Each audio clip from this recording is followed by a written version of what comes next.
in these British tents, these British EPIP tents they call them, Egypt Palestine Personnel Tents, EPIP, Egypt Palestine India Personnel Tent, and it had a 12 foot by 12 foot footprint, but it was a nice tent because it had a regular tent profile, and then it had a great big flap that was much bigger than the tent, that was over the tent with about a foot in between them, and the air could blow through there. And it was a much nicer tent to live in on the desert than the U.S. pyramidal tents were, because they had the sun beating right down on them.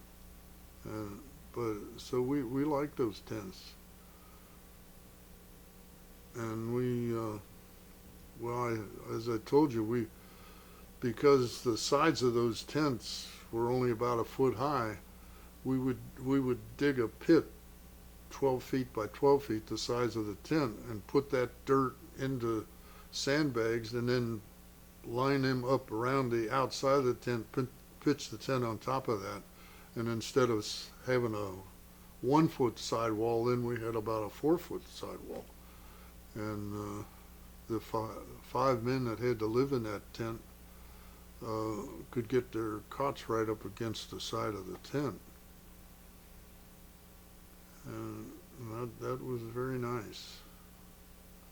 Well, we had a mess hall, or a mess tent, and but like I said, we were on British rations, and British rations aren't the greatest, and our cooks didn't know how to handle them anyway. And you know, the British are great on tea, but our guys, instead of putting the tea, which came in bulk, instead of putting it in some kind of a muslin bag or something, they just poured the tea into garbage cans. That's how they prepared it for us, and boiled it, and then there, on top of the garbage can, would be about a 2 or 3 inch scum of all this tea that was floating on there. And you'd go through there, and you'd take your canteen cup, you'd have to push it down through that scum and then come up real fast so that it washed that scum away, and you didn't get too much into your cup. I wish they'd have put it into something. So it was nice when finally we did get on American rations. We were just ecstatic. The guys we ran into that had been on them for a while were griping about them, but boy, we thought they were great.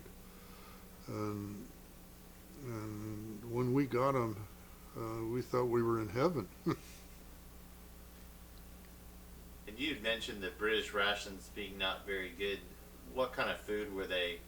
Well, the big stable was what they called bully beef, which was well, it was just beef and corned beef and orange marmalade. That was a big thing with them, and big chunks of bread, and that that was sort of what you got. And where, you know, we had powdered eggs and all kind of great spam. Gee, when we finally got on spam, you know, the cooks would take spam and put powdered eggs on it, and oh, it was amazing. We really thought that was great.